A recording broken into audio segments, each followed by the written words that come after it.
कल के वीडियो तक हमने चर्चा कर ली थी व्यंजन। उससे पहले हमने चर्चा करी थी स्वर पर, अर्थात वर्णमाला हमारी कंप्लीट हो चुकी है। वर्णमाला के बाद आगे की डिस्कशन की बात हुई थी शब्दों की। आज हम बात करेंगे शब्द पर। शब्द क्या होते हैं, अर्थात शब्द की परिभाषा क्या। सर्वप्रथम हम देखते हैं वर्णों का सार्थक योग, जिसे शब्द कहा जाता है। सार्थक योग क्या होता है और वर्णों का योग क्या होता है, इसमें अंतर समझते हैं। वर्णों का योग अर्थात क एक वर्ण है, म एक वर्ण है, ल एक वर्ण है। इनको अगर जोड़ दिया जाए तो शब्द के रूप में कमल प्राप्त होता है। कमल जिसका एक अर्थ है, कमल फूल का एक नाम है, अर्थात वर्णों का वह योग जिसका कोई अर्थ हो। अब हम दूसरा उदाहरण देखते हैं कलम, तीसरा उदाहरण देख लें मकल। वर्णों का योग तो तीनों है, लेकिन सार्थक योग कमल और कलम है, क्योंकि मकल का कोई अर्थ नहीं है। अब हम देखते हैं शब्दों के प्रकार या शब्दों का वर्गीकरण। सर्वप्रथम देखते हैं उत्पत्ति की दृष्टि से। उत्पत्ति की दृष्टि से इसको 4 भागों में विभक्त किया गया है। पहला तत्सम, दूसरा तद्भव, तीसरा देशिज, चौथा विदेशी। तत्सम शब्द जो होती है जिनका संबंध संस्कृत से होता है, और तद्भव होते हैं जो संस्कृत के ही होते हैं, कालांतर में अपभ्रंश होकर उनका नया रूप सामने आता है, अर्थात दुग्ध। संस्कृत में या तत्सम से मिलता जुलता शब्द दुग्ध है, जिसको कालांतर में दूध बोला गया। वही देश शब्दों की बात करें जो हमारे देश के अंचल के शब्दों को सब्जी वगैरह के बिगड़े नाम इत्यादि। विदेशी शब्दों की बात करें तो अरबी के, फारसी के वो शब्द विदेशी शब्दों की श्रेणी में रखे गए। दूसरे आधार की बात करें तो रचना की दृष्टि से। रचना की दृष्टि से हम बात करेंगे मूल, पहला, दूसरा यौगिक, तीसरा योग रूढ़। मूल या रूढ़ वे शब्द होते हैं जिनका अर्थ उन्हीं को लेके माना जाता है। जैसे पंकज एक मूल या एक रूढ़ शब्द है, अर्थात पंकज का अर्थ होता है कीचड़ में जन्म लेने वाला। पंक बोलते हैं कीचड़ को, ज का मतलब जन्म लेने वाला। अब कीचड़ में जन्म लेने की बहुत सी चीज़ें होती है, लेकिन कमल के पर्यायवाची के संदर्भ में हम यूज करते हैं पंकज का, अर्थात वो एक रूढ़ शब्द होंगे। यौगिक जो योग से बने उपसर्ग प्रत्यय इत्यादि। योग रूढ़ हम समास में चर्चा करेंगे, योग रूढ़ किस में आते हैं। बहुवीर्य समास के जो शब्द होते हैं वो अधिकांश योग रूढ़ शब्द होते हैं, या यूँ कह सकते हैं कि योग रूढ़ शब्द जो होते हैं उनमें बहुवीर्य समास होता है। अब हम बात करते हैं तीसरे आधार की, जो कि अर्थ की दृष्टि से। अर्थ की दृष्टि से देखा जाए तो वाचक, लक्षक और व्यंजक। अब हम परिवर्तन के आधार पर बात करें तो 2 प्रकार के, एक विकारी और दूसरे अविकारी। परिवर्तन का आधार क्या होगा, इसकी बात की जाए तो काल के आधार पर, वचन के आधार पर, लिंग के आधार पर। एक ऑप्शन में दिया जाता है किसके आधार पर परिवर्तन नहीं होता, तो क्रिया के आधार पर। काल, वचन, लिंग के आधार पर परिवर्तन माना जाता है, जिसमें विकारी के तहत संज्ञा, सर्वनाम, विशेषण, क्रिया, और अविकारी के तहत क्रिया विशेषण, संबंध बोधक, समुच्चय बोधक और विस्मयादि बोधक। इस प्रकार हमारे शब्दों का वर्गीकरण है।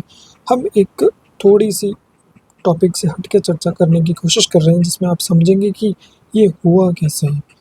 ये क्षतिपूर्ति का दीर्घीकरण क्या होता है, शब्द आखिर संस्कृत से हिंदी तक रूपांतरित कैसे हुए, संस्कृत से तत्सम में आए, तत्सम से तद्भव हुए, देशज तक कैसे, हम देखते हैं।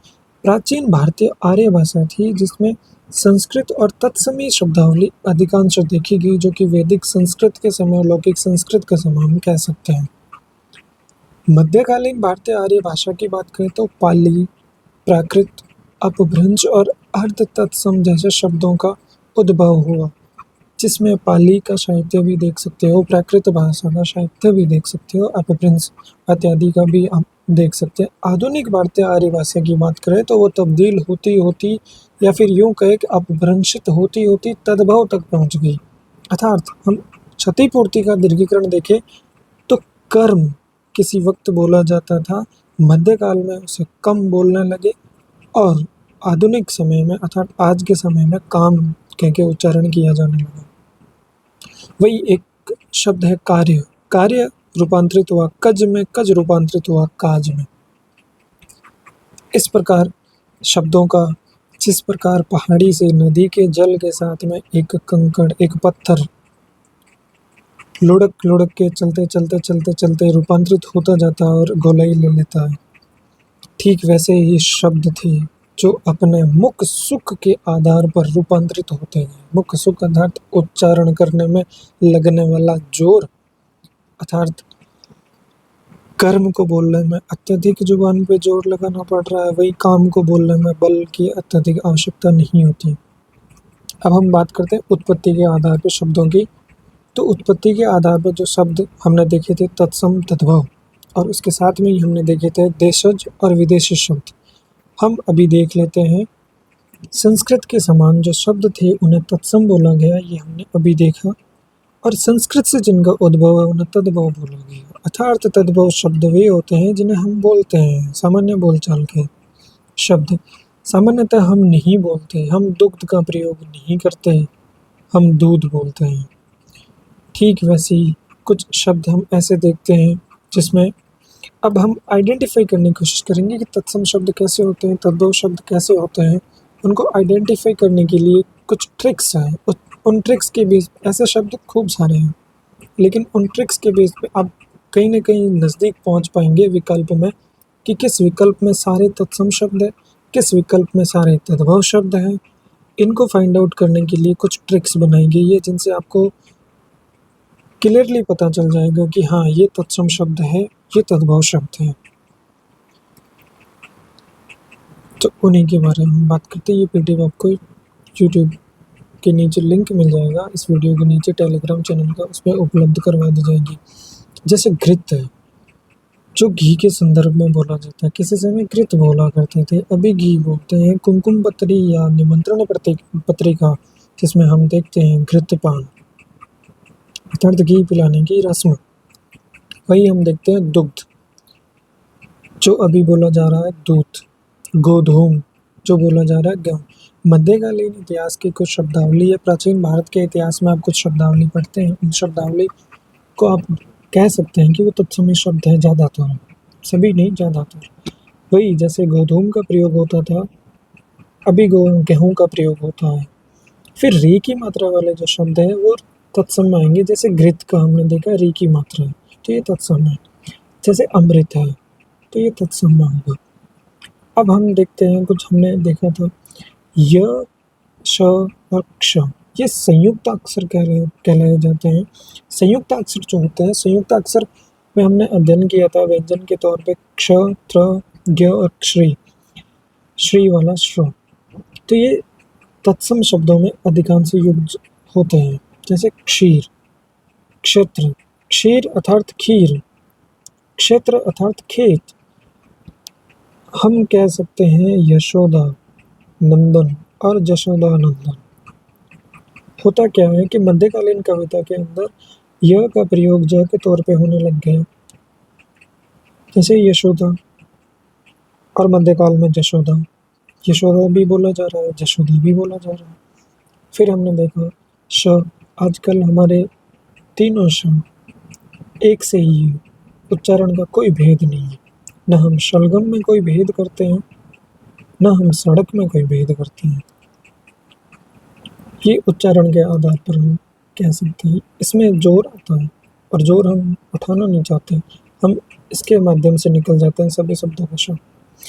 क्ष की बात करें तो क्षीर क्षेत्र हो गया, क्ष बन गया ख अर्थात खीर, खेत।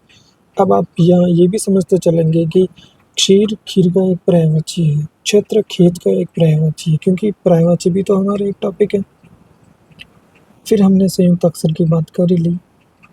ये क्या चीज़ है और ये क्या चीज़ है, इनके उदाहरण आप स्वयं ढूंढेंगे और चेक करेंगे जो पुस्तक मैंने आपको सुझाई थी, उनमें आपको मिल जाएंगे।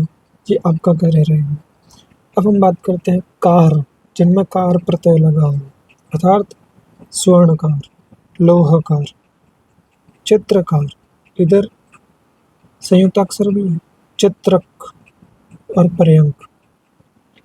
ये कुछ शब्द हैं। अब जैसे स्वर्णकार को हम सुनार बोलते हैं, लोहकार को हम लोहार या लोहार बोलते हैं, दोनों ही शुद्ध हैं, शब्द शुद्धि में ध्यान रखिएगा। चित्रकार की बात करें तो चित्रकार चितेरा, चित्र बना, पेंटर। चित्रक की बात करें तो चीता, जिसके ऊपर निशान होते हैं, इसलिए उसको चित्रक कहा गया है। उसे हम चीता के नाम से संबोधित करते हैं। पर्यंक, परी बोलते हैं चारों ओर को, अंक बोलते हैं गोद को। तो इसमें कौन सी संधि है? यण। आगे हम संधि पढ़ेंगे। परी बोलते हैं चारों ओर को, अंक बोलते हैं गोद को, जो चारों ओर से गोद में ले लें। क्या? पलंग। इसलिए हम कह सकते हैं कि हम पर्यंक नहीं बोलते, हम पलंग बोलते हैं। आम बोलचाल का शब्द नहीं है, संयुक्त अक्षर आ जाता है इसमें भी। इस प्रकार हमने आज तत्सम और तद्भव शब्दों की बात कर ली। कल हम इससे आगे बात करेंगे, जिसमें हम देख लेंगे देशज शब्द और विदेशी शब्द कौन से होते हैं। तो फिर काफ़ी चीज़ों को समझने में आपको आसानी होगी। मैं उम्मीद करूँगा कि उन पुस्तकों के माध्यम से आज आप इन शब्दों को ढूंढने के प्रयास करेंगे कि तत्सम कौन से होते हैं और तद्भव कौन से होते हैं, और पुराने पेपर में भी देखने का प्रयास कीजिएगा। बहुत बहुत धन्यवाद।